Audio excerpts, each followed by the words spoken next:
Cool. Ali Johan, welcome to the waiting room. Yeah, man. Welcome to the Yeah, waiting welcome, bro. room. Thank you so much for having me. It's absolute pleasure. It's our pleasure. Thank you for appearing. So, Yeah. so how's things How's it hanging? in radio during this fucking goddamn horrible fucking lockdown period? Yeah, we're media, so we're essential service. We still have Yeah. work. Yep. The thing with BFM right now is we're doing split rotations. So teams split in two, one in the office, the other at home. So we Okay. alternate that setting. It's been a year plus. Yeah, we did the split rotations even before the MCO last year. But And I haven't seen, yeah.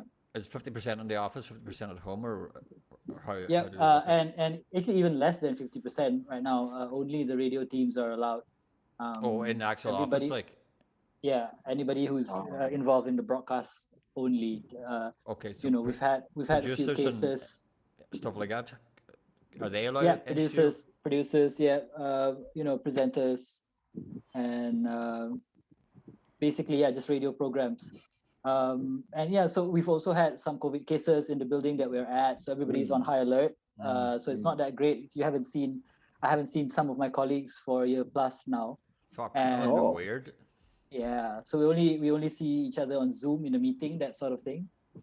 It's never the same. No, it's not the same thing at all. Yeah, communications get lost because of that, and yeah, there've been, but we're just rolling with it because that's just the way it is for now. Yeah.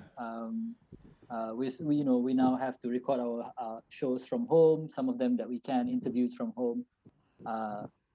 The show goes on.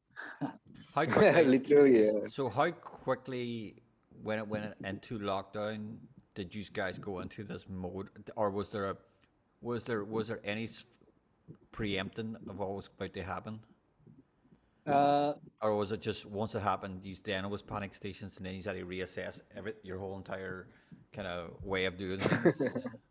Actually, we had a BFM colleague whose mom got COVID before the lockdown. It was Oh. at the time, I think she was one of the early cases Okay. of COVID in the country. So because of that case, our bosses decided to take precaution, Yeah. instantly Oh. split the team, and because the radio team's involved, and if any of the producers or presenters go down, then we might have to shut down the whole station, and all of that might not be the best, right? So instantly, it's a remote case. The colleague in question did not even get COVID from his mom, thankfully, and everybody sort of recovered in the end. But that was probably sometime in January.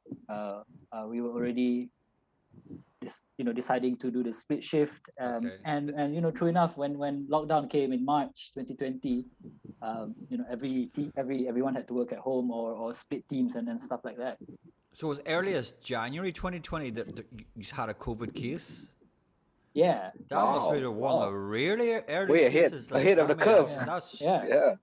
because Wow. then everybody was thinking, oh, there's something going on in China, but like it's never going to affect us. yeah. In That's January, true. I don't That's think true. anybody was thinking about anybody. I was Like, traveling still, yeah. I went to Philippines like January and then thought like Yeah, this is it's just gonna pass, man. It's like, yeah, I I was think like, I was working away like a lunatic, like so, like yeah. So was I. I was touring with a new band that I formed that January, around Peninsular Malaysia. okay. So we've been What's the out. there band? you go. What's the band called? Band's called No Good. Yeah. It's like a garage punk Garage Punk. band. That's Yeah, I mean, to put it loosely, we listen to a lot of punk sounds, and just mash it all together, whatever feels right. Okay. And we were but that playing was a shows in nice that. Yeah, that we were was a playing nice shows last at that hurrah. time. Yeah, Yeah. yeah. Just before the big lockdown, we played our last show in KL, of that tour leg, and Rumape. then lockdown. We would no, it was in Jalan Hang Kasturi, the Urbanscapes building, Okay.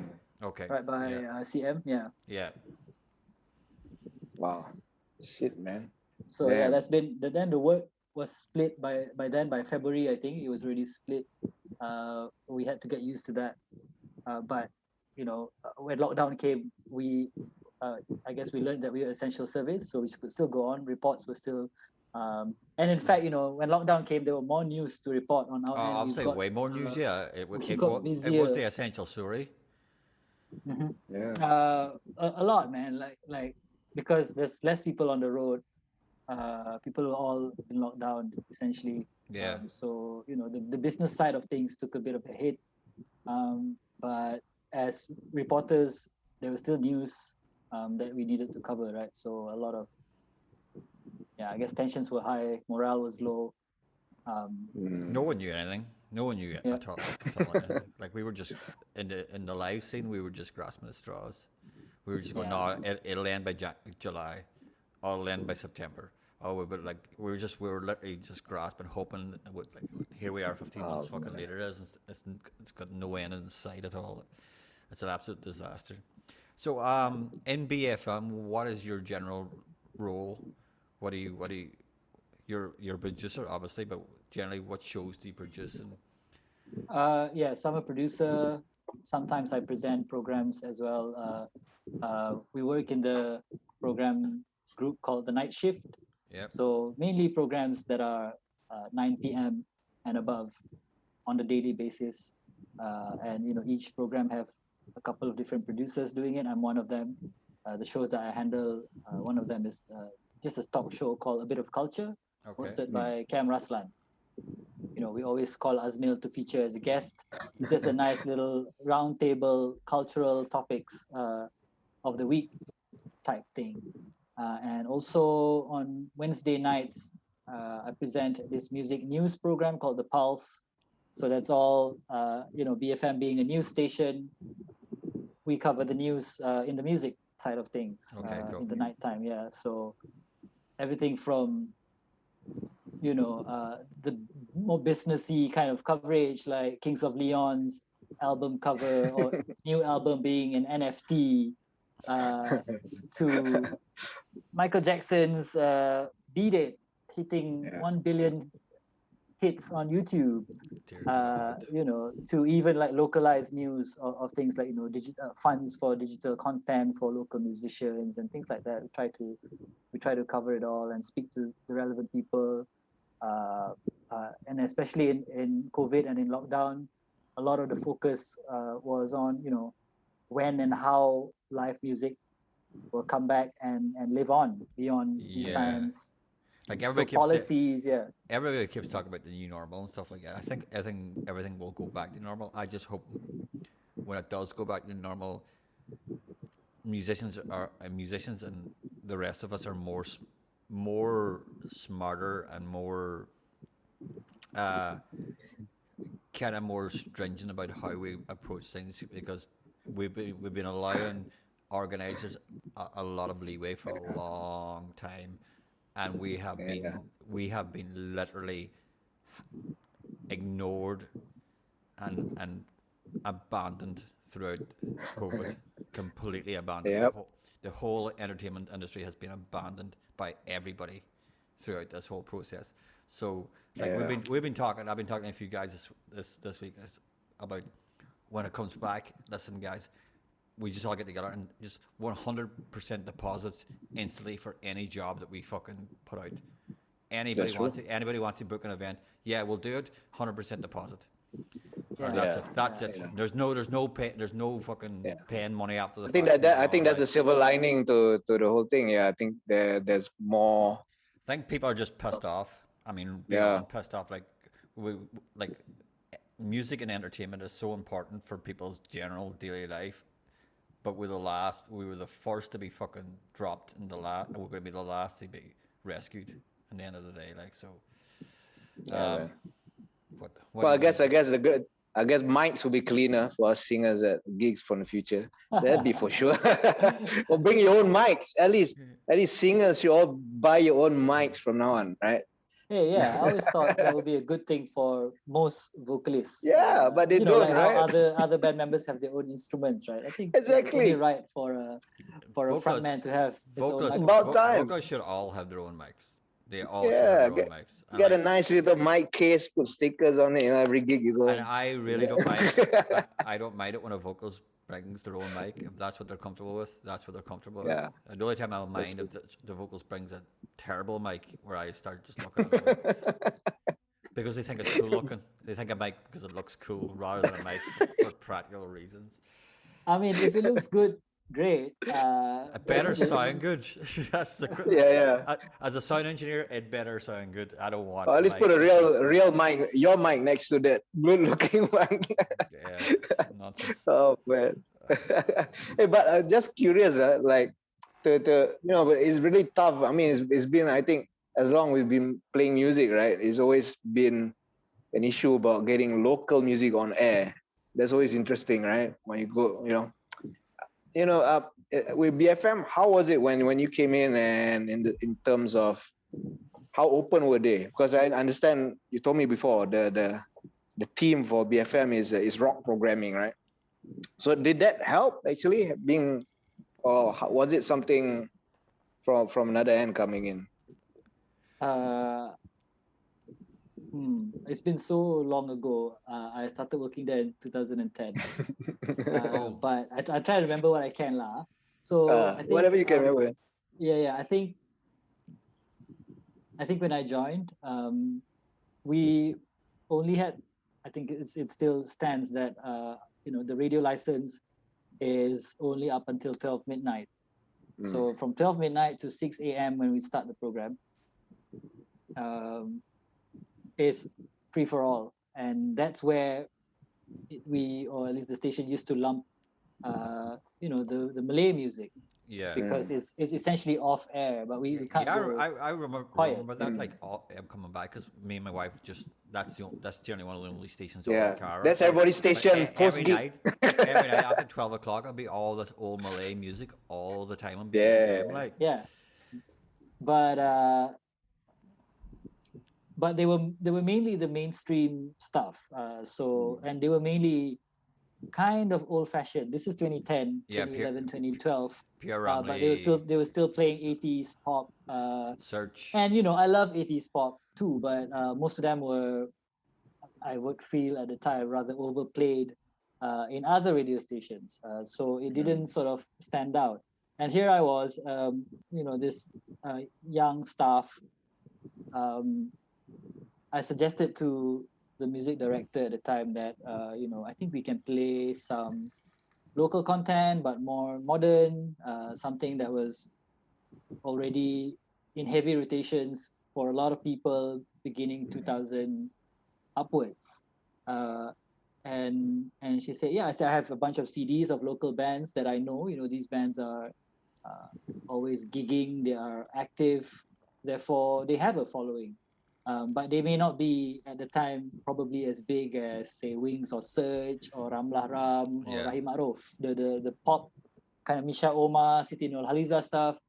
But these are real bands. They're not cover pop type bands. No disrespect to pop bands. They do a good job, but own compositions, independent, and also pretty top notch, not just no, I agree. A bunch of bands. And in my opinion, the most important, they are just the most important. Original songwriters are the most important.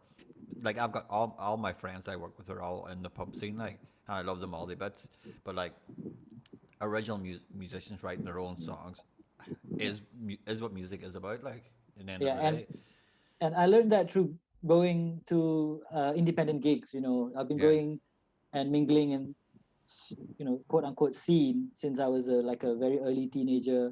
So I know a lot of bands who have a lot of respect and following, even though it's not national following, it's an urban following or whatever. Yeah. But there's they have products, they have CDs, EPs, LPs out and stuff like that. So it's like a real thing lah, you know what I mean? Not just bedroom kind of suka-suka hobby kind of thing. And so I also, there was a dire need for what was then quite big, that BFM were not playing, like stuff like Butterfingers, OAG, which are again huge bands by their standards, right? But probably not played enough on local radios. So with my CDs, I gave it to my boss. I suggested songs that would be good, and they included the English stuff as well. We ran with the English Malaysian stuff for a while until regulators came back to us and say, no, only Malay, Melayu language stuff at night, because that's what your license say. English songs in the daytime, Malay songs in the nighttime. So okay lah, we had to follow that rule, and it's been full Malay language, but it's now a mixture over the years. I've mixed it with old P. Ramlee stuff, Pop Ye Ye stuff. As long as the language is in Malay, and you know, our team at BFM thinks that okay, this you know suits the sound, suits the vibe, suits the mentality of identity of BFM, then we put it on. We become less genre specific, you know, trying to be not say genre agnostic per se, but I love to, you know, put it between the lines. You know, you're not just black or white. You're sometimes gray, blue, light blue, green, and whatever. So all the spectrum of like good local Malay language music in whichever I suppose whichever sound, and sure, the super mainstream ones I tend to I guess I put them in one, you know, in another area. Stations like Sinar Surya and other, you know, Era can play those stuff, you know, because there's already the mainstream things, right? Yeah. But there are, you know, a little bit of mix of super mainstream, super independent, as long as you know, it's a band that's active, that plays shows, that have, yeah, I guess those independent experiences, and you know, live for independent music, that sort of stuff. There's not just anybody who can make music, because to make music is easy, and you know, you can be in your bedroom, use software, sing over it, that's music. If it's good or not is again subjective, you know. People might like it, but for me, I feel like if you're gigging and you play more than a few shows, you know, you're in the scene, you're playing out of town as well, so people outside of your local know about your sound because you have a good sound and people follow you on social media and all the things are right. You can tell the band are doing something that's beneficial to the scene, to the community. So those are the bands that you know, I value, because that means yeah, sure, you try to, you know, channel your creativity. If you can, you want to try and make some money, you can, but also being in a community, in a circle is pretty important. And you know, I don't really have to talk to all these bands, but you know, by listening to their music, if I have to, I call them and ask them what the band is about, and I can kind of tell, then we put it on. That's generally how we think about. But at the moment, Wavelength would be the only show that any form of English alternative local acts would get daytime airplay. Yeah, it seems so. Like it's I think as far as radio programming goes, there's probably just internal sort of understanding of how we want to understand our workflow, right? Okay. So that's a good spot to check out, not just local English music, but local Southeast Asian alternative music, stuff. like Wavelength's a good show. Like I really enjoy it, like because I started it in I don't know, I started it a long time ago, and now it's helmed by my colleague Othniel, doing a good job at uncovering. It's a really good show. Sounds from the region, right? Yeah, and really good show. I don't know if any other radio stations focus too much on these not at all. Sounds. No, unless in the top 10. So I mean, I'm proud that we give that platform as well. Like probably from people like us who who all of us want to push the local scene. It would be great if local music would be just played in regular rotation on BFM all the time. I think we all agree with that viewpoint. But the fact that there's a show like Wavelength that's very, very honed in, specific to the region, it's a great show to have. I mean, it's a really, really good fucking show to have. Like, so like. Thanks, man. But it's still uphill battle to get local. That's exactly the same in Ireland. Many stations, There's no no difference in Ireland. In Ireland, trying to get any local bands played on regular rotation during the day is almost impossible. You get them played on specialist programs like rock show or alternative show. but it's almost like unless the band has made like unless it's a band like Two Door Cinema Club or something like that, it's almost impossible to get local Irish bands playing on local Irish radio. But I think, I mean, I'm trying to think about how at least the radio people put it, right? I think if there's enough demand for anything, I agree. Right? I agree. Yeah. And too many of the stations, there are a few independent bands that have sort of broken that wall. But so people request for them. Musdo has been requested. Bangface has been requested. For instance. And that's one thing. Is it the chicken or the egg? If you play the local music enough, will it create enough demand for that music? Because no one, and I was having this argument myself in my own head earlier on today, coming up to this conversation. No one can tell me that there isn't good local music compared to a song like fucking Wet Ass Pussy that gets fucking regular.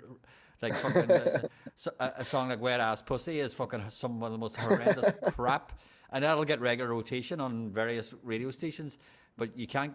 Are you trying to tell me a local song can't match that nonsense? Like, or some of the nonsense you hear these days, especially in pop music, it's just awful. But it's popular because it's been pushed by the powers that be. Like, so is it the chicken or the egg? If you played enough good local music, it will create the demand. Maslow's a perfect example of that.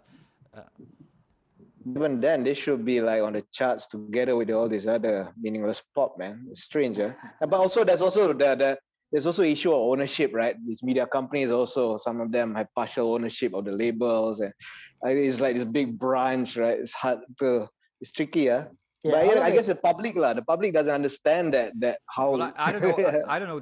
Does payola still go on in Malaysia, or does no one even want to go down that? I don't think any of the DJs even. I don't think even any of the DJs got control over what they get to play. Most other stations, right? Probably not. I don't know enough about that, but I guess most stations are open to. Please don't feel this is us fucking getting you on so we can fucking get you into a cul-de-sac. This is not like no, it's absolutely not like. No, but I'll tell you a funny anecdote. There was this one station, it's not BFM. This was like in the late 2000s. So they got me to come on the station. And like, okay, play a song. Sure, I'll play a song. And then at the end, they had a small interview. And then they were doing the charts. There was these two DJs, and they just told me, "Hey, we put you at number 5, this week. Like, how's that?" Like, sure, man. Like, I want to say number 1, but yeah, fuck it, man. So people listening to the station and follow the charts, right? And he was like, they were just moving around. So it's negotiable. We got a long way to go, man. So, but it's sort of because I think we all know that the talent's here, the music talent's here. Like exactly.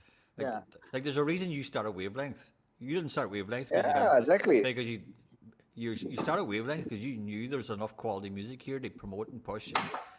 That you could say this is good enough for. Yeah, definitely. I mean, I'm super proud of whatever I've seen since I started going to gigs at 13. I've seen all kinds of iterations and sounds of local music, and I've always been proud, because like especially for when a band releases anything EP demo. Absolutely. Because that is the next step to just playing on stage, right? There's more commitment to it. There's nothing better. There's nothing better than musicians releasing new music, which this week, these couple of days, where Asma's just released a new song today, Brendan's releasing a new song tomorrow, Dasha Logan's releasing a new song tomorrow. Maha Jeffrey just released a song the day before on Wednesday. So like in a 3-day period, there's 4 friends all releasing good new music that we all want played somewhere, which I think is fantastic. And that's just in our wee circle of friends. Like probably everywhere else, it's just music getting released all the time, and there's just quality music getting released in Malaysia all the time, and all deserve to be played. If I can add one thing about sure, popular music, and like we were talking earlier about demand and whereas Pussy is played a lot on radios, right? I thought about it a lot, and I think the method. I mean, we're obviously for music fans here, but for that kind of music, maybe it's not the music that you want to enjoy. It's not necessarily the composition or the chord progression or it's not musicality that they're after. It's entertainment So and scene. and in entertainment, like you mentioned, there are many more fans than music fans. Yeah, So I agree. the ones that appreciate the musicianship of bands, for instance, or even solo artists, are probably not doing the requests to the stations. They're just happy to sit back and like, when's this good composer coming on? And like, oh, good, I'm happy. But the ones who want to party in their car, the ones who want to drive and bob their heads just to buy groceries or coffee, they were the ones who are going to be requesting, I want to listen to I completely agree. Like, if I had the option, I would put that sort of music not even in the musical genre. I would put it in a genre called entertainment, and then music. But that's true. Like, that's a good genre, entertainment. Ed Sheeran should be there. We're the only entertainment station in Malaysia. That's a good branding, man. We don't play music. Basically, we're musical snobs. Like, we can all admit it. Like, even though we're all come from the alt background, and we all say, "Oh, we're all open to everything." We're connoisseurs. We're not snobs. We're snobs. Because we will hold our nose as soon as we see anything that we don't like. And be like, what the hell is that? But anyway, so I think we'll leave it for the first half of the show. In the second half, we will go into your musical journey, how you got into all of this, and take it from there. So just a 10-minute break, and then we'll get back into it. Okay. Everybody okay? Yep. Okay, Ali. Thank you very much. And we'll see you all in about 10 minutes. Yep. Eric, send me the link also, just. And we're back with part 2 of the Ali Johan podcast. Ali, thank you very much for putting up with us fucking idiots. Hey, and we've got and we have got Brendan the Cruise back in on the second shift. Sans beard, which I'm not happy about at all. I think Sans beard. Let's go. Personally, I think we've got a brand in this podcast, and Brendan should be asking us for permission before he starts shaving his fucking beard and ruining the whole thing. Like, yeah, I'm the original no hair guy in the indie scene, right? Yeah. I need to not catch up with my age line. Ali, what do you think of Brendan with no beard? Are you happy with Brendan? With why? No beard? I just don't know why first. Why? Exactly. Yeah. That's a pertinent question. Every so often I have a reset. So it came time to just reset lah, basically. And my partner. But you're show off. You're time show off. Next week is gonna be like that. Tommy hits it. Tommy fucking hits it. I hit it. Yeah, hits it. Like she thinks I'm somebody else, and she refuses to even kiss me. Whoa, so heavy, man. Wow. Yeah.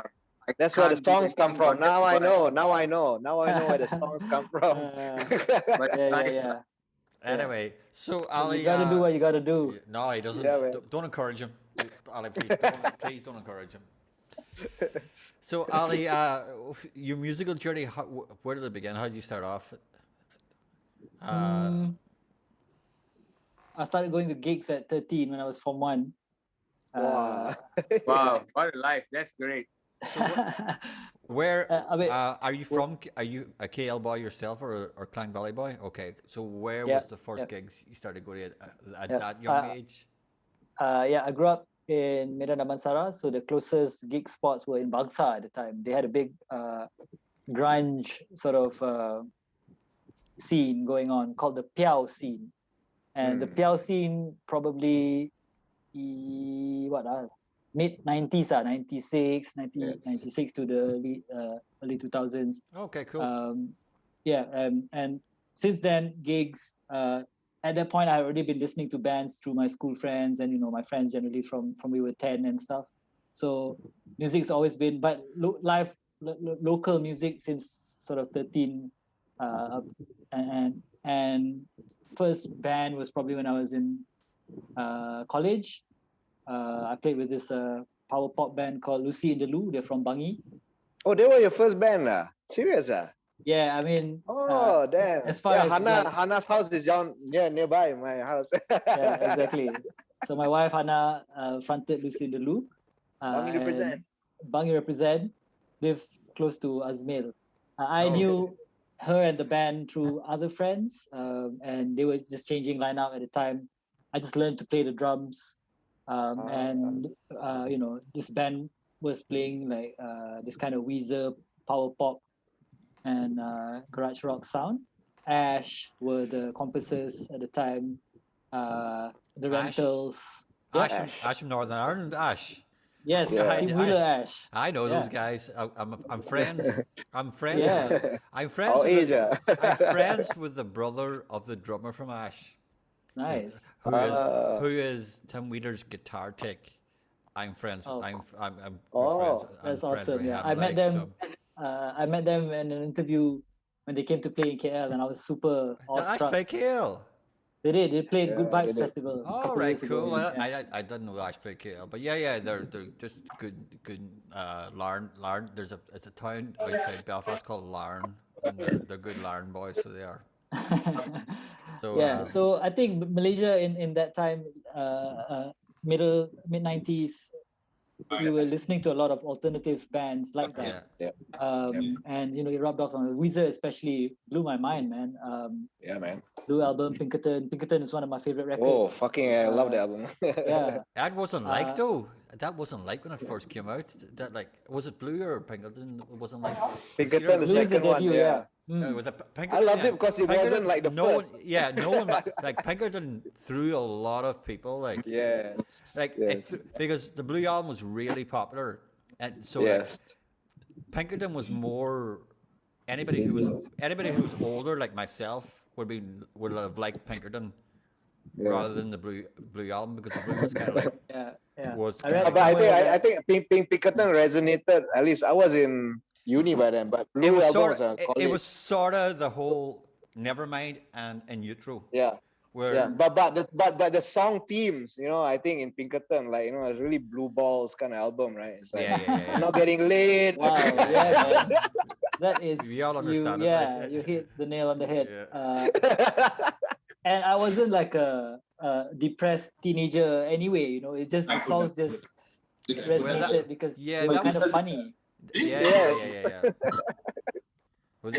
That was sort of changed after 94, because for my generation, my era, when we were older, we were the depressed teenagers. Yes. Yeah, I get that. I think after listening to them a couple of years, I get that. That's why the Seattle scene resonates so much with us, because we were the depressed fucking teenage generation. That was my high school. High school was dark, and then try to get lit, and then can't. Then you got Weezer. Thank you. Yeah, Reverse Como. Reverse Como is such an anti-hero in that way, right? That's true. He's the one that's not getting the girls. He's the one that's being left behind. But he's so cool, in person. Yes. And it's just the kind of band that. Even though they were technically really solid, but it didn't, I guess for me, who I didn't know how to play any instruments, it didn't sound like it was tough to do. And of course, at that point, I was listening to other bands too. I think bands like Rage Against the Machine changed my life. That was when I was 14. At the Drive-In changed my life. That was when I was late high school. Yeah. So there were a lot of junctions. Relationship of Command got me back into guitar. A beautiful album, man. It got me back into guitar music, because by the late 90s, I stopped listening to guitar music completely, because I was completely in the dark wave goth music, like it was completely in there, like goth music. So literally, two albums in the late 90s got me back into guitar music. It was Relationship of Command and Murder Noms, Perfect Circles debut album. And then two albums like, okay, they're still. And then they fucking broke up, man. Right? I was in Australia. They were supposed to cut. The weird thing about they hate that album. They hate it. They hate the production, which is nuts, because the production is fucking fantastic. Yeah. Like they wanted to sound more like In Casino Out, which I think the production sucks. Yeah. So like That's true. they probably And they probably should have got Albini. They have done Relationship Command, but I don't know if it would have had the impact of the Andy Wallace mixes.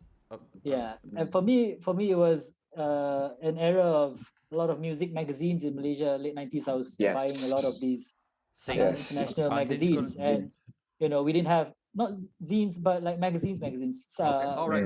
Uncut, NME, Kerrang! The free is one of them. CDs. Oh, Yeah, man. You mean, Yeah. you mean international Yeah, man. magazines, international Yeah. music magazines. Yeah. Okay, cool. And Yep, and they weren't overpriced like now, man. It was just looking back, it wasn't so expensive. Yeah. Yeah, so that's where I learned about at the drive-in. I think the headline said the best guitar band to come out since Nirvana, and I was like, yo, Whoa. a photo of the Yes. guitarist, big afro, and I was like, Yeah. at that time we didn't have access to music online, That's so we had true. to wait for record stores to bring in their CD, and thankfully they were signed to, I think, a distributor label that's a major, like a Sony or EMI or something, because they're signed to Grand Royal Records, which is owned by the Beastie Boys.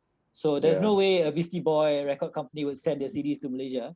But thankfully, we were not that backward lah. We got the drive-in CD, and That's true. I played it so much. I love it so much.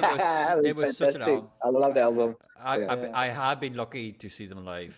They Wow. Yeah, same here. Yeah, they played Yeah. they played Belfast in 2000. My friend's band supported them, and it's Damn. it's as good as you'd want it. Yeah, to be. that's prime ATDI. Year 2000 is prime ATDI. Yeah, I don't want like Man. seeing them years later would be.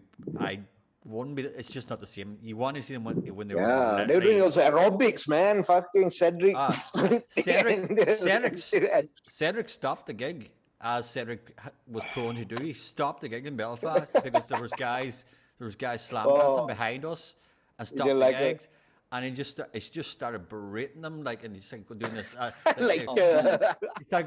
He started coming out with these cheesy lines, going, "Play that funky music, white boy," and stuff like that. They're like, we're looking like, we're going, just play a song, Cedric, shut the fuck up. We're like, yeah, amazing, man. Like, but I think it was important that at the drive-in that they, for some reason, it was important that they weren't all totally white. That the afros and all. Yeah, that was It resonated with. Oh, there's only one white guy, man. Which American band had only one white guy? Yeah, That was the only. Jim Wardia, I think, is the only Yeah, true white Jim guy Ward in is the only band. white Yeah, guy. but like I think it resonated with just not European Yes. audiences. It resonated completely across the board like then. So they were unbelievably important. Kicking into So the that was rocking your boat then, lah, Ali. Oh, cool. Yeah, I mean, and I was such a big fan of that sound that when they broke up and formed Sparta and Mars Volta, I could still sense the drive-in sound in Mars Volta early music. I was so into that thing too. D-Louse was sort of D-Louse, at the Comatorium, it was sort of at completely the blew drive-in, my mind. Yeah, And but it was just going too much. For me, it was going too much in their kind of Proggy, is it? jazzy. No, it wasn't proggy. It was more jazzy, avant-garde jazzy thing.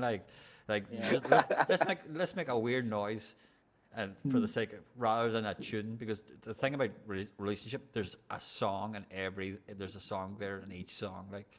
Yeah. That's where the split, lah. The Sparta was the one kind of it like. was because Sparta then Song-based. was the kind of like Jim post-hardcore, Ward and the straight rest. down the middle. Fucking, we're just going to do 3-minute songs. Of sheer energy, brilliance, like. Yeah. But I guess I'm a drummer. I don't play any other instruments. So most of the bands that I listen to and I like have really solid drums. Oh yeah. And I think the last in Comatorium had John Theodore. Yeah. Did this whole John Bonham-esque prog hardcore. Still got punk, still got dub reggae. It's an amalgamation of all music that the people in the drive-in have played. They have this dub band called De Facto, and it's all in there. And blew my mind. I was really sad that the drive-in broke up. And when they reunited 2012, I got to see them. Not the same. Big day out, Australia. It was Fuji Rock, Japan. Fuji Rock, okay. Yeah, I had to miss out on a Radiohead set to catch at the drive-in. You're forgiven. You're No forgiven. man, no man. Did you just say you had to miss out on a Radiohead set? Exactly. It's brother. at the it's at the drive-in. Radiohead would have spent Yeah. 3 hours making true. blip Okay, music for fucking except 3 years. that this happened to me. So it was Fuji Rock. Me and my friends went, and the headlining band for the last day was Radiohead and at the drive-in lah. 2 stages, Oh. same time, Yeah, or yeah. like an overlap time or Oh. something like that. They do that at festivals, right? Yeah. And I think about 7 of my other friends were like, okay, sorry, we're gonna miss at the drive-in. We're going for Radiohead. No. And then just one friend and myself were like, let's feel 16 again. Let's go and watch at the drive-in, because that band sort of changed yeah, my life absolutely. Like, in that, that year when you're 16, 17, everything meant Yeah. the world to you. That sort of Yep. and I wanted to revisit it. And there was also Jim Watt was still around. He hadn't quit yet. Okay. But it was the year that Omar's mom had passed away, so he wasn't really spazzing out on stage at Okay. all. He was static. It wasn't the classic at the drive-in set. I realized that they had the drive and they were playing all the classic songs. I had a good time, but somehow it wasn't enough. Not that. Yeah, because he was static. Jim was just smiling from ear to ear the whole time. He's just happy that the band had, come together again. Cedric's classic, with his one-liners. I loved whatever he said on the mic. I was just laughing with all Japanese fans in the crowd. But so they played, and then they finished earlier than Radiohead. So me and my friends said, okay, let's go and catch our friends at the other stage lah. We go and meet them in the middle point somewhere in the jungle. And as I came to the main stage where Radiohead was playing, I caught the last riff of Paranoid Android, their last song, from the acoustic guitar breakdown to the end. Aku tengok benda tu je. And I was like, oh shit, man, what a show that I just missed. For a not so tight, memory-inducing teenage year living band, but with versus one of the greatest. I think Tough choice. modern Tough rock, choice. modern rock sets. I fucking think tough. I think you did the right thing. I think now. I hope not, man. If it had been 1996 Radiohead, you may have had argument. Okay. Well, May have had an argument if it had been 1996, but like post that, I think you're okay to go to see at the Right. I'm such a big fan of their later albums. Actually, I'm a big fan of. I know. So The opposite. we can tell there lah. Yeah, they can. But at the drive-in, I just saw you got to see the classic lineup lah. Yeah, I did. And they played all the good stuff, But yeah, that it was a that decision that had to be made lah. Yeah, man. And it's like Yeah. I could have witnessed prime Radiohead. It wasn't prime Radiohead though. Not to you, to me, yes. Yeah, it's not prime Radiohead. I'm sorry, but it's not prime Radiohead. What year was this? 2012. 2012. They had 2012 is not prime Radiohead. Derek, you keep forgetting you're old, Derek. They had Clive Deemer from Portishead on second drums that night. Okay. Oh. Yeah. So it's a double Anyways, drums. Still not prime man, what a Radiohead. band. Prime Radiohead's about 98.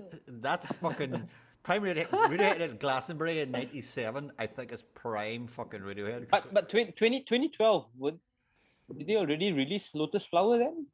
Yes. Yeah, that was the year. Right. Yeah. Or maybe I'm wrong. I don't know their album years, but I think they may have had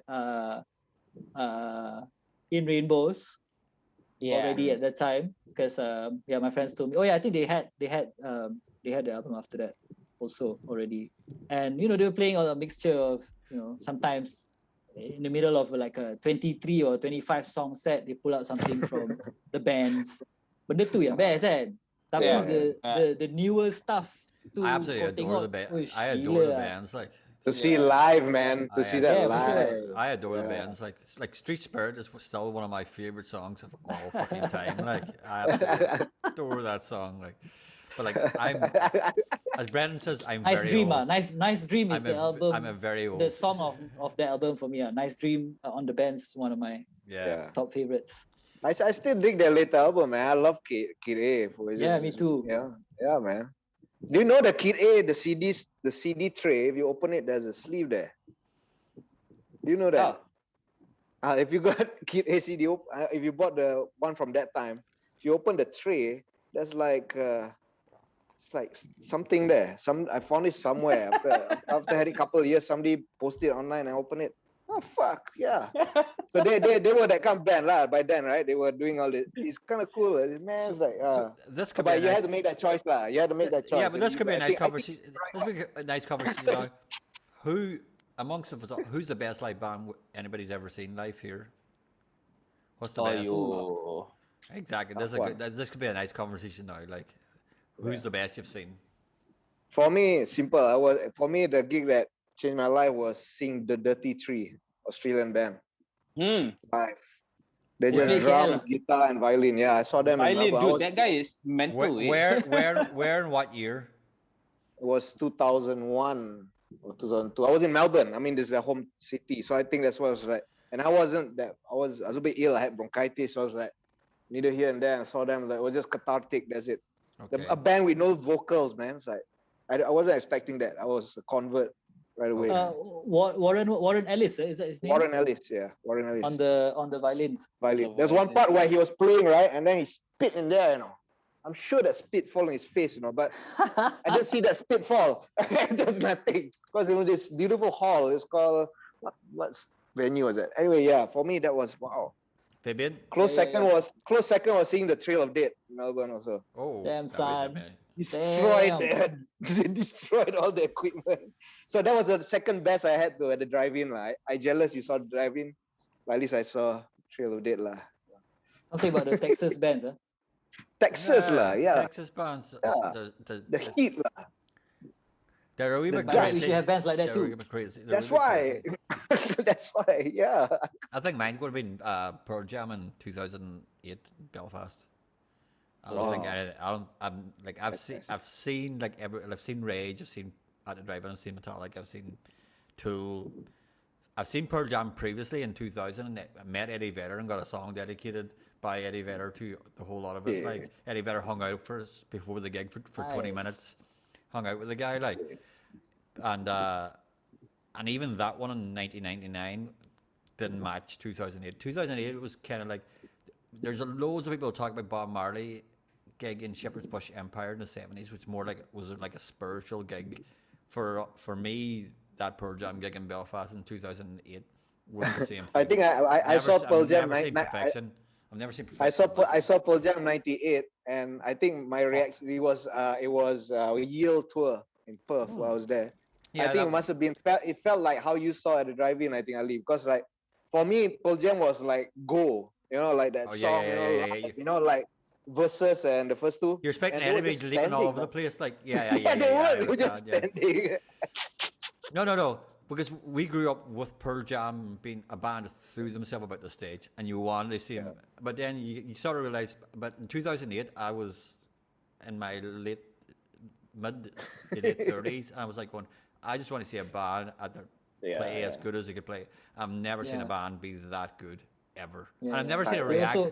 I've never seen a reaction from an audience. Everybody was on their feet, and everybody was singing every lyric to every fucking song, every song. Nice. It was like church. It was like being at fucking church. It's the only way I can explain it. Like, it was the craziest thing. It's like going to Indonesian gig in Indonesia where they all know all the lyrics. They sing along. Yeah. Ali, what about you? Best man. Tough one. Wait, did you see before that? I wanted to know that Pearl Jam show. Did Matt Cameron play drums?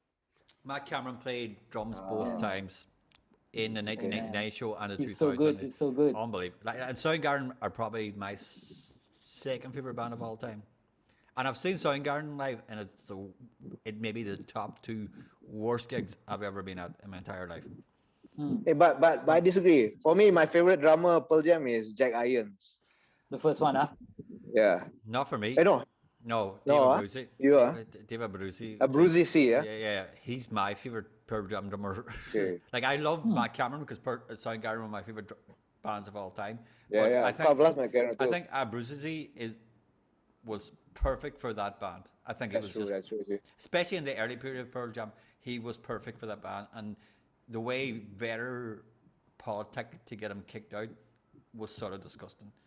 But I never brought it up to him when I met him. I was gonna like, How's Dave? motherfucker.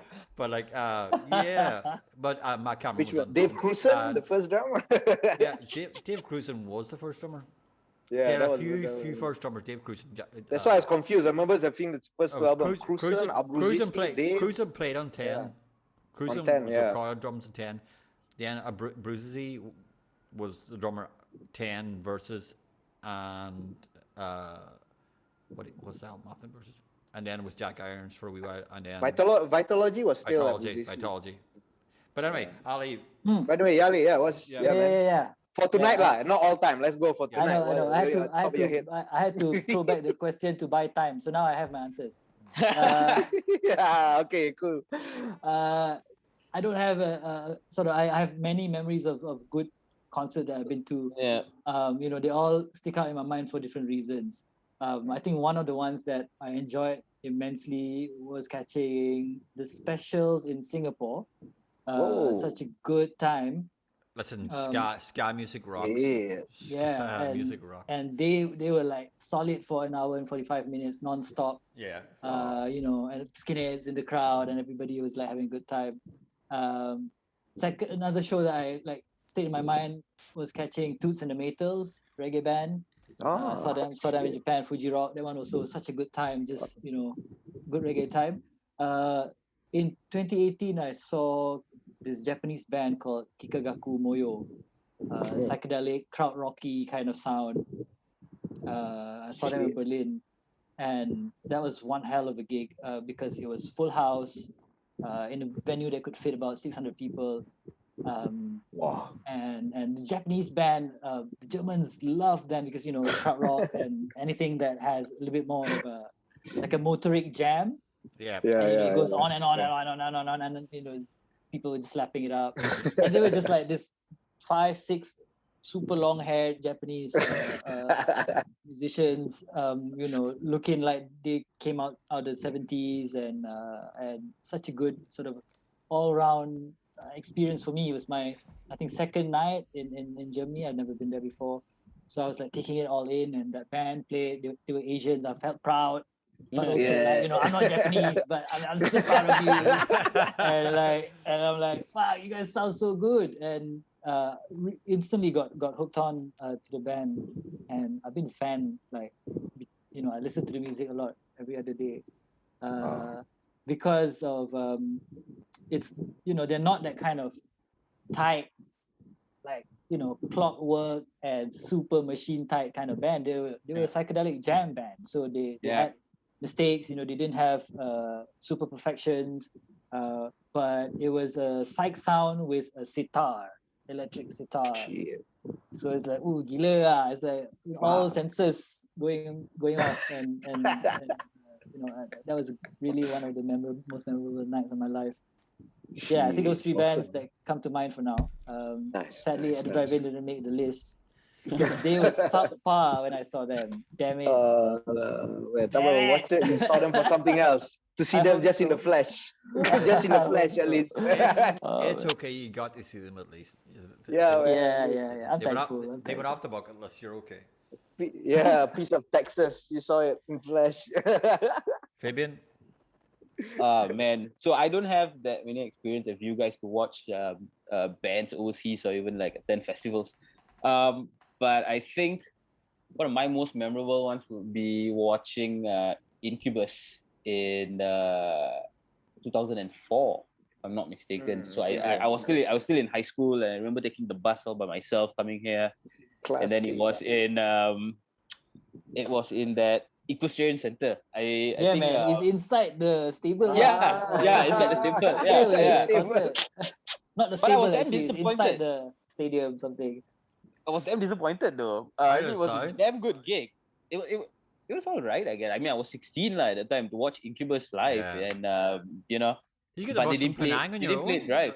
Yeah, Or they didn't play the hit. they didn't play Drive.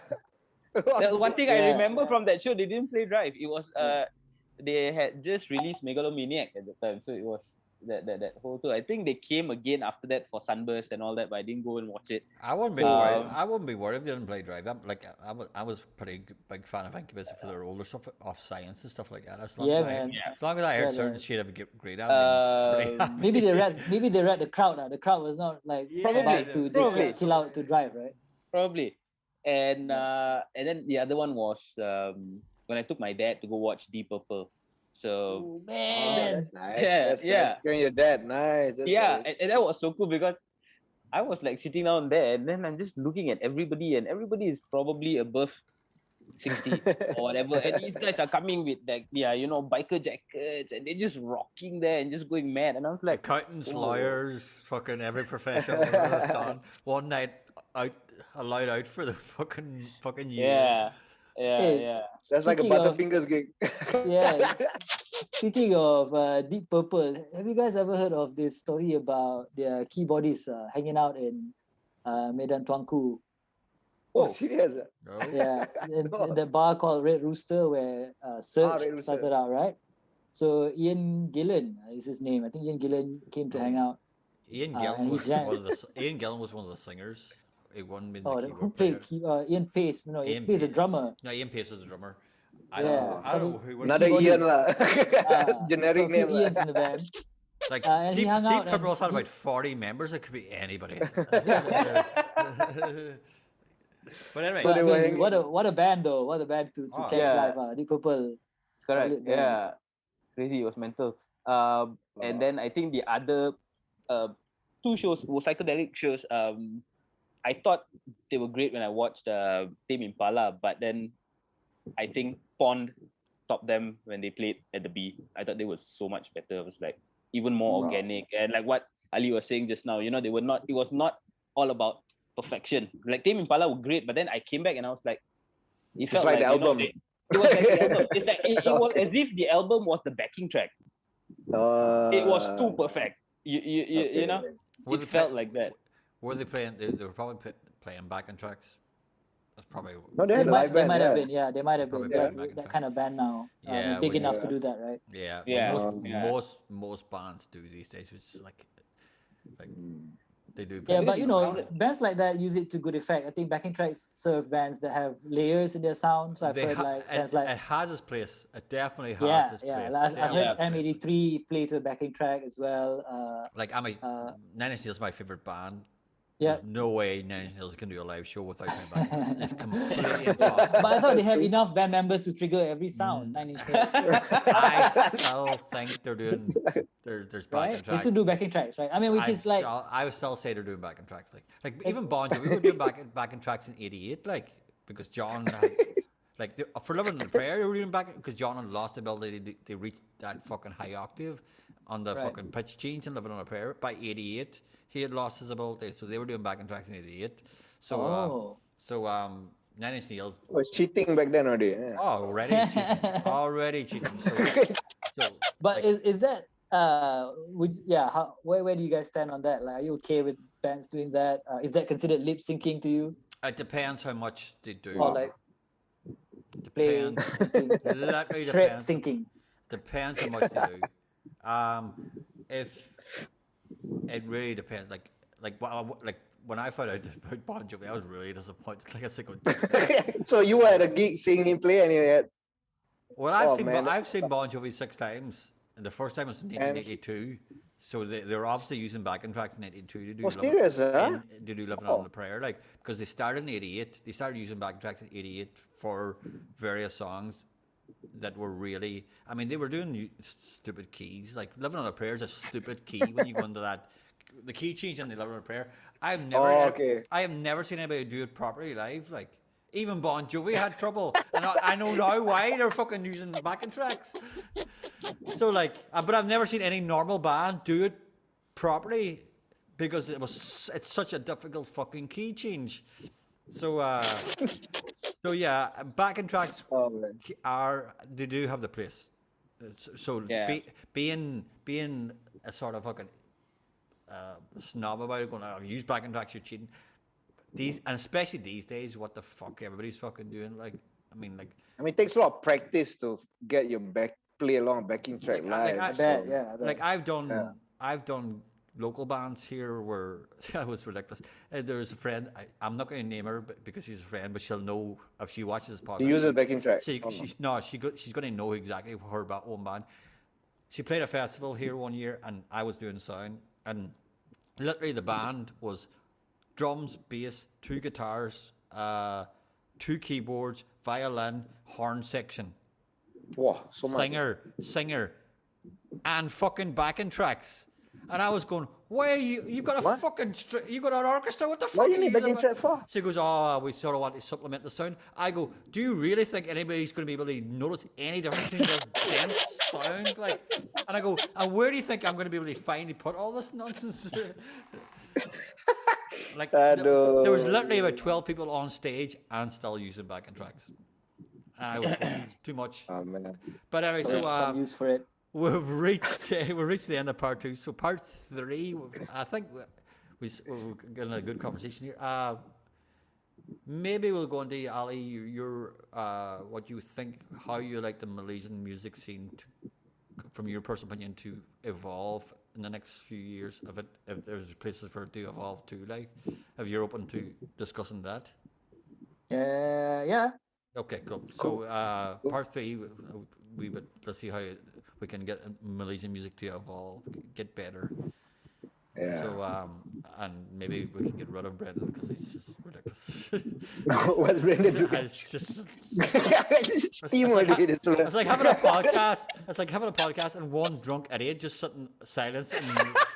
Normal lah. Usually when a bunch of guys are talking, there's one fella. This is a ridiculous state of affairs. But I mean, so an hour 10-minute break, and we'll get back to these.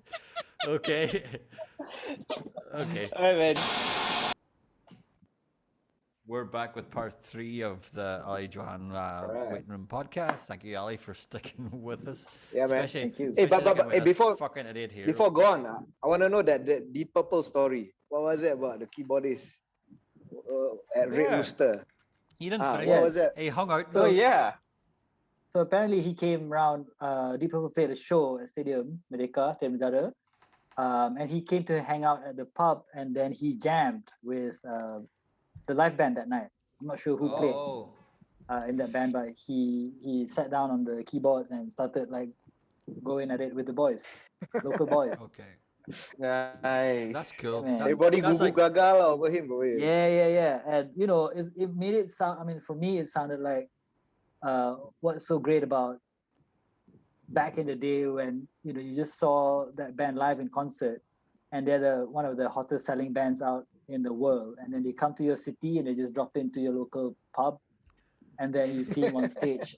Yeah. For, Like, Yes. that's crazy. there is certain bands like that where they'll just go and seek out gigs.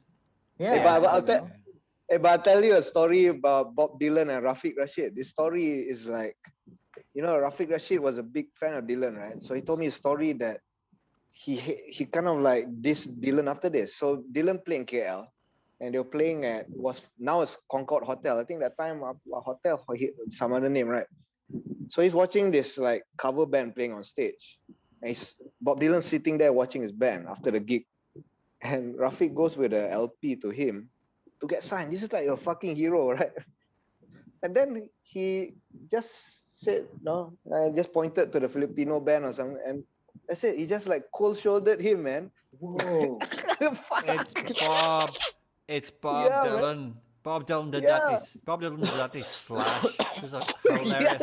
There's a famous story about Slash was recording a Bob Dylan song, recording guitar on a Bob Dylan song, and fucking Bob Dylan was in the studio, and Bob Dylan just walked past Slash, didn't even look at him, and just walked on out. And the Bob Dylan's management team are going, "Oh, we're really sorry, but Slash is like going, hey man, it's That's Bob Dylan. Dylan. They can do what he wants. He can do the fucking one, right? What do you want? What do you want me to record? He was happy enough just to record a guitar on a Bob That's so Dylan true, song. that's He didn't care if he was slighted. It's fucking Bob Dylan. He's a renowned asshole. Like, he's just up there.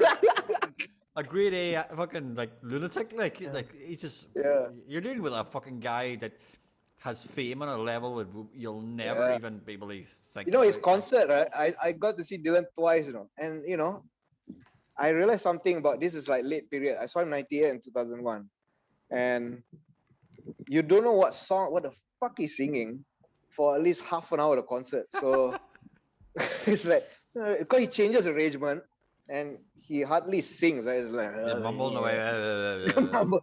But then because the band that backs them would do the melody, right? Yeah. And you would know the song because of the guys doing the melody. I don't know if I could handle. Like, see, for me, that's insulting your audience. Compared to a guy like Springsteen, who puts everything into every live show, like. Well, yeah, that's different, lah. Yeah, like Springsteen. And Springsteen's was like the successor to Dylan, the American successor. Dylan was the late 50s, early 60s. Springsteen was the late 70s, early 80s.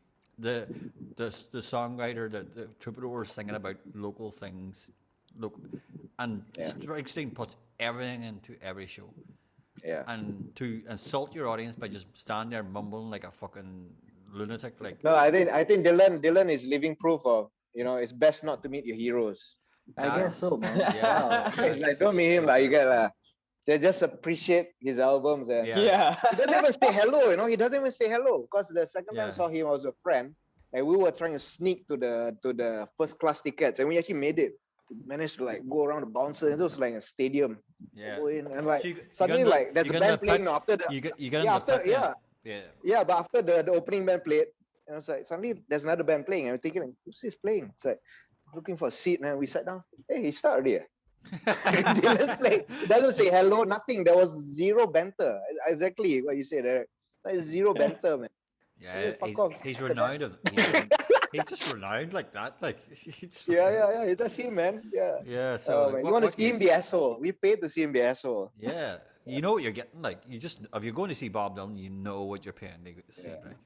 And it's not the best gig you're ever going to see. It's to say you've seen Bob Dylan. It's to say you've seen Bob Dylan. It's not you're not going to see the best live event ever. Like.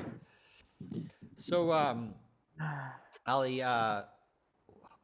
what's your opinions on the local scene as it stands at the moment, and how do you see it evolving over the next few years? Are you hopeful for it, or you? Yeah, I'm definitely hopeful for it. I mean, as I said earlier, I went to gigs since I was 13. You know, I'm aware of different kind of movements in the local circle. Got hardcore scene, got pop scene, rock scene, all different kinds of sounds, and every sort of corner there's a very cool representation of every sound. So now today, especially when there's less shows, but you know, working at BFM and also just being aware of what's happening around, still reading about bands popping up, posting their music up online, shows that it's very, very healthy in terms of the amount, you know, and again, quality notwithstanding, because everybody can be in a band, can make music, right? But you know, I always pay attention to the bands that not just put up their music online, but also are starting to play shows, because you learn from every gig, right? You learn from playing to 3 people, you learn from playing to 30 people, you learn from playing in front of 300 people, 3,000 people, and so on. So that's only going to reflect in your music. You know, those experiences come through, and so many bands, everybody can make music, everybody is sending music to each other, everybody's saying, oh, I'm on Spotify now, and I'm a band, I'm blah blah blah, but I'm an artist.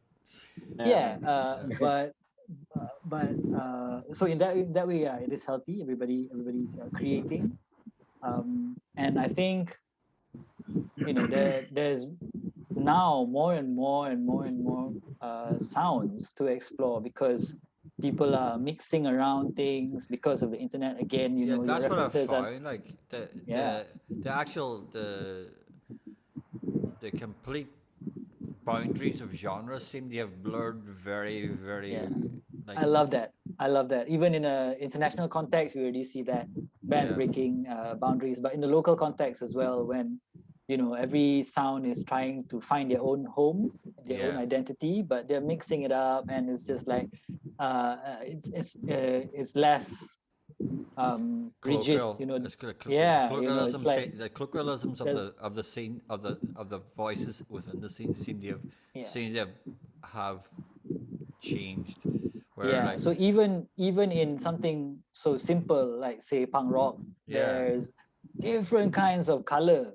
It's a spectrum of every kind of punk rock sound there is in the world. There is some kind of resemblance of it in Malaysia and in the region, and it's so nice to see that. Like one of the most kind of it's weird for me because one of the strongest scenes is kind of like the metal scene, like where especially death metal scene in Malaysia, and it seems to be specific to the Malay scene, which is weird because like a scene that I see is completely, and I'm going to choose my words very, very carefully here. A scene that's where I grew up was completely anti-religious.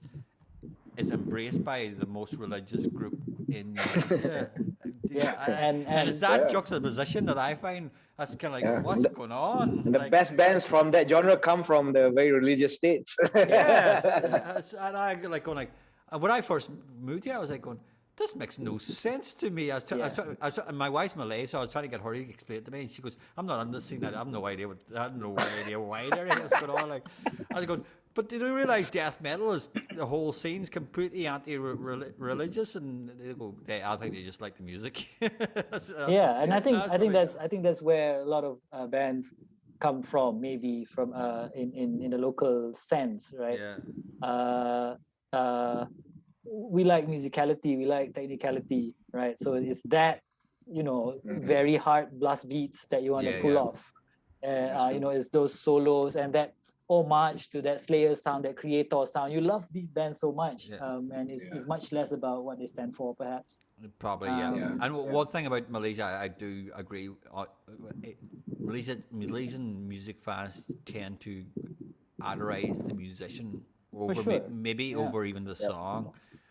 So if they hear really good musicianship, then it's an attraction for them. It's like some people, not all, but some people view it like as an Olympic sport. It is. They choose what kind of bands to like based on that. And there are different kinds of listeners, right? We sometimes we like the most basic unskilled stuff too, because that has its own charm and its own challenges too, I bet. It's harder to make something minimal actually more than maximal in that way. Totally. So in that sense, Malaysian local sound in every subgenre, these little subgenres that are big in the US now, we also have sad boy rap mumble this that it's like that's great, man. I love that. I love that we're trying it out. What did you say? What did you set boy rap? What the hell is that? I don't know. I guess I'm so old. I have no idea what's going on. It's probably an equivalent of emo rock, but in hip hop. Set boy rap. Minor key hip hop, huh? Minor key, probably. Minor beat. I've heard of mumble. I've heard of mumble rap. I know what mumble rap is. And I think what's important is when you put it to your own understanding and your own local context, that's the best because it's relatable. Much like how we related to all our international bands that we looked up to in the 90s, right? In the 80s, I've never, or maybe there's only one band like The Clash, but the kind of sound that they inspired and an entire sound at large is immense. There's a Clash there's a Clash worshipping reggae band. The Clash were not a reggae band. You know what I mean? That's true. The Clash were influenced by reggae, but they're definitely not a reggae band. Exactly. They influenced, big influence by reggae, but they had some dub songs which were great too. They definitely had some. Rock the Casbah is essentially a dub song, but we also had a lot in the punk scene. You have got a lot like the tribute bands. Remember the Ramones? Ramones come. Yeah, but they didn't have the long hair. Yeah. But they had the leather jackets, right? And they had the 1, 2, 3, 4s. Yeah, You know, I they had the 1, 2, 3, 4s. They were just coming to the stage, plugging their instrument. 1, 2, 3, 4. Boom, blah, blah, blah, blah, blah, blah. I love it. the I love it. renoms, yeah. Yeah, I love don't know it. if I think they're otai already, right? I don't think they're playing anymore, probably. Yeah, but such Oh, fun. Yeah, man. Hey, but yeah, latching on to that question that you're bringing, right? Because with Killeur Calculator and No Good, you guys been touring, right? And the idea that because when you tour, you play small towns, and I think that Michael Azerrad book about this band could be your life. One thing he said that the importance of tours is you go to towns where bands never go through, and the kids there embrace you because like thank you for coming, you know. So do you think like through your this touring you feel so that? essential. It is so essential for kids in small That's towns why to see very important. music Yeah, from bands and outside of their towns because it gives Yeah. them inspiration that they can Why? also do the same thing.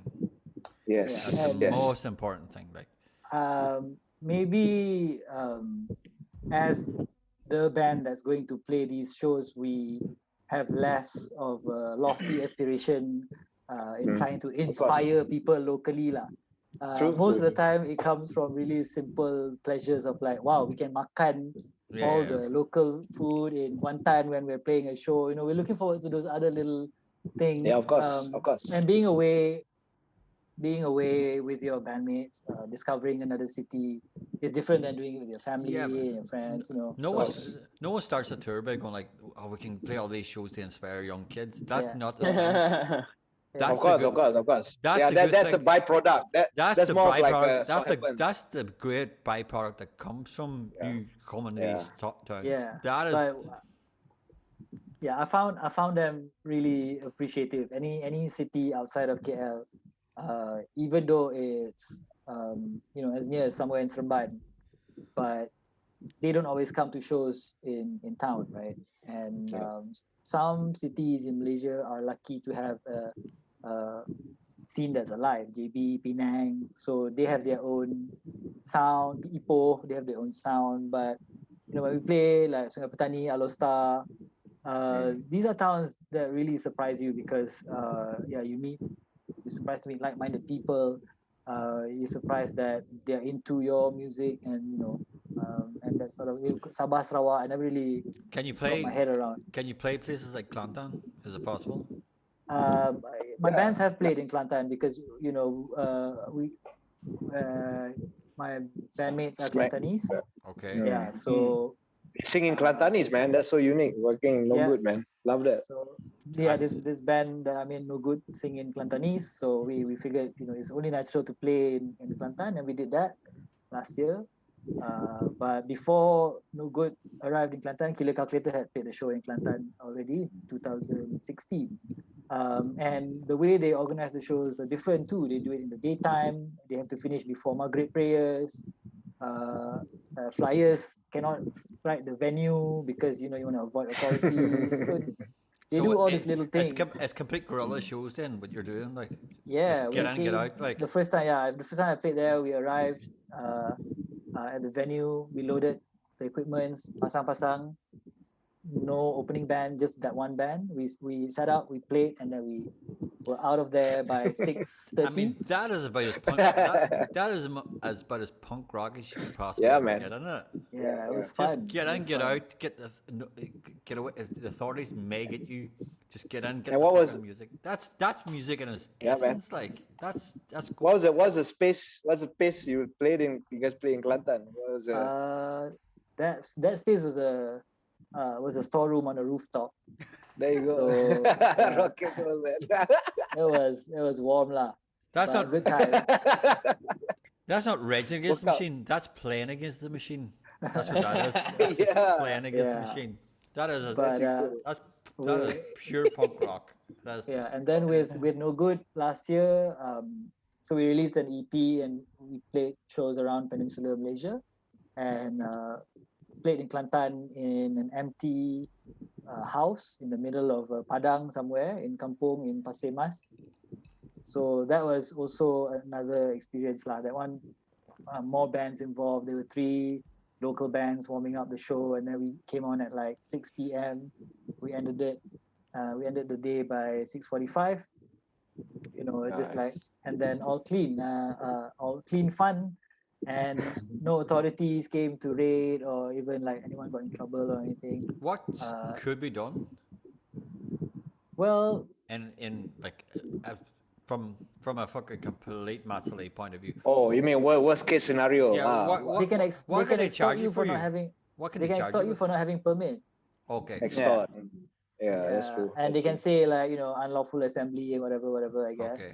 And remind you and all those nonsense. Yeah, and then just like how they would do it here in KL. Yeah, same shit. And But But you got your memoir, man. I look for it. Your memoir, like 15 years. You got to write this stuff down, man. Oh, Yeah, man. For the next God, generation. it'd be like Henry Rollins' fucking book, fucking Yeah, in man. the van, like man, like No, You that sort of make- shit, like that. Write it down. Man, and you're embarrassed thinking like, nah, man, like Henry Rollins is Henry Rollins. It's not the same. It's not the same thing. It's exactly the same thing. Yeah. You're doing you doing know, what I he think- did. You're doing what he did in '82, but you're doing it here in relation to Malaysia. Like it's the same thing. Just write it down, man. Asmal's 100% But right. I like, think it only I shows did- one. Yeah, it only shows one thing. I think there's a punk scene in almost every state in Malaysia. So I think there's a punk scene everywhere in the world. Everywhere. yeah, and they're not.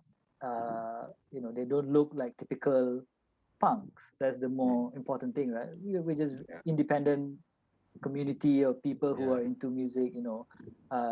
These guys don't own live venues. They are renting jam studios for us to play at. So it's not like an easy, come to my venue. I live Yeah. in Sungai Petani or somewhere in Kelantan, Terengganu, right? These guys Yeah. have to organize the show, and they have to think about, where are we going to get equipment? Which jam studio nearby has equipment? If They're- you're lucky, you have a live venue. But if you Those don't, guys, you have to do those guys, things. those guys are the True, real true. heroes of the story. Yeah, Those guys they're are- the ones. Yeah, they're man. the ones Actual heroes. keeping it under the radar. They're keeping it and they're the alive. ones- They're keeping the scene alive in their towns, like because they live there 24/7, 365. Yeah. Yep. Like they're keeping it alive for themselves because And they're the and- guys who and are going to that- get arrested. Like Yeah, but that shows. I think to me that's why there's very few people going out to shows in KL, because when we had shows, we were having shows in every part of town about 4 times in a week, and you're gonna catch or get a chance to catch this band another time in town. So Yeah. you don't make the effort. You go like, oh, not tonight lah. I'm a bit tired. I got Netflix to catch up. I got dating. I got this and other stuff because we Yeah. live here, right? So we're Yeah. consumed by other things. But shows rarely happen out of town. So once there's That's one true. rare Wednesday night yeah, that a band from They'll come KL, down, man. Yeah. they're gonna come and check it out. So That's that's true. the fun bit. True, true. But I mean, you can't do it without a neat network of connectivity between the punk rock scene Like-minded and people. everyone independent. Yeah, Community. Yeah, yeah, community, that's so man. great. That is so great. So how do you That's think what do you think of the future for Malaysian music? It's looking okay. I think now we can't play live shows, but I see some bands still being productive. They're still putting out music. Asmail being one of them. So Asmal never it shows, stopped. yeah, and it shows that you can, right, in any kind of way. I Yeah. mean, I must say I don't know enough about the music industry, the business side of things, Yeah. recording studios, live venues. I'm sure you're going through a lot of We're all screwed. really- yeah, Yeah. but in terms of the independent music and in terms of music being made by local bands, it's looking all right. Like I said, the sounds have evolved. We've got a lot of different kind of things, and hip hop, because people are using, you don't have to have a studio equipment with drum kit and like real recording studios. These days you use softwares, and you're passing stems around to your friends, Well, who just I- adding another bass line over that, and like passing the stem again, another remix, that sort of thing. It's all going around. Well, Brendan's That's songs he's releasing tomorrow, and Asmal's song he just released today are just prime examples of that. Yeah. where there was no All email. yeah, Oh no, Right. I all, don't like, email. Google Drive. Cannot even Yeah, email. share je kan. So Yeah. that's the best thing right now. Brendan did all his production at home and just sent it to me, and then I just mixed it all like and we just sent it off. So like I there was think no the message is quite there was important lah. no Yeah, live, it's very more. few live Yeah. instruments. The message is to tell people, if we can do it, you can do it. Bukan nak tunjuk Exactly, terror kan? Yeah, it's not showing off. Yeah. It's true. Sure lah, there are a couple of things that might be or we have to settle for less. Maybe like recording in a good studio. Of course. You know, that kind of stuff. But everybody's doing it. At least the people that I've seen, they're making good things with very little equipment or very little technology involved, right? Yeah. That's the main thing. But yeah, as far as live music goes, I don't know. I really don't know.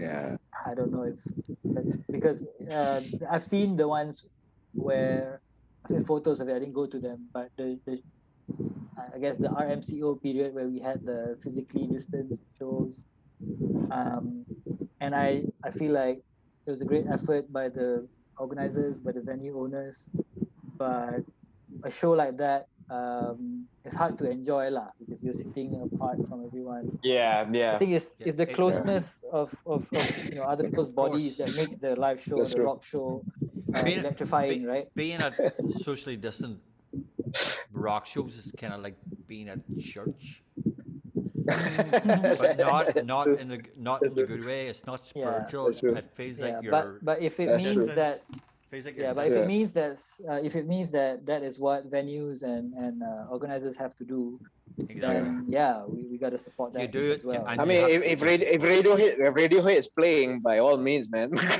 Like you Yeah. said, But that's the tough part because it boils down to only popular bands. People will pay That's to true. play or to go and Exactly. see, Yeah. even though physically distanced. But Yeah. if Yeah. you know, If it's an you- up and coming yeah, band if, and if, all if that, your it's gonna be numbers are not difficult. great, Yeah. in the modern times or social media, punya presence, That's- blah blah yeah. blah. If that's not strong, you don't have Yeah. you don't have a hype going up about you, then susah. susah. So, but kudos to bands who have a big following. That's definitely shows that the connection that they have with their fans, and so they Yeah. can play physically distant shows, pun full house. It's like it's not barely there. The organizer makes a loss again. So there are only a few bands that can give organizers and venue owners a true return Yeah, of course. in their energy and investment, right? So now the pool is smaller Yeah. because I cannot go out, so I don't have the choice to go out like I used to. I have to pick if I were to will I go to see anyone at this physically distant setting. I don't know who I would go out for. Yeah. It's like assembly, can imagine. Okay, your arm distance from another person. Got to pogo around your arm up. Okay, make sure got space. And then the minute one guy batuk, semua orang paranoid. Oh, that's it. Like, paranoid, habis. It's dangerous, That's true. right? That's true. Yeah. It's danger. Real danger, actually. That's true. Okay, it Ali, sucks. It sucks, but we miss it. it does suck. So we have reached the end of the podcast, unfortunately. But I think it's been a fantastic conversation. Yeah, so, man. Good conversation. Yeah, Usually- good. And normally we give the guest the last minute just to shout out what you've got coming up, if you've got anything coming up at all in the next while. So your last minute is over to you. Just whatever you got coming up, tell us. Well, I guess nothing much. Thank you so much for having me. It's been fun to talk in these strange times. Yeah, and man. I feel weird talking about live music actually because to be honest, we have other important things to worry about at this point. But geeking out about music is always my thing. So Yeah, so happy to absolutely. share my time tonight. That's what thanks this for having me. podcast is about. Yeah. Yes. Uh, This podcast came about because of the Yeah. pandemic. Yeah. yeah, it's a good thing. It's a good thing. Keep it going. Yeah, But exactly. I guess to plug the bands that I play, if you've never heard of them, just check out No Good. No Good is dead.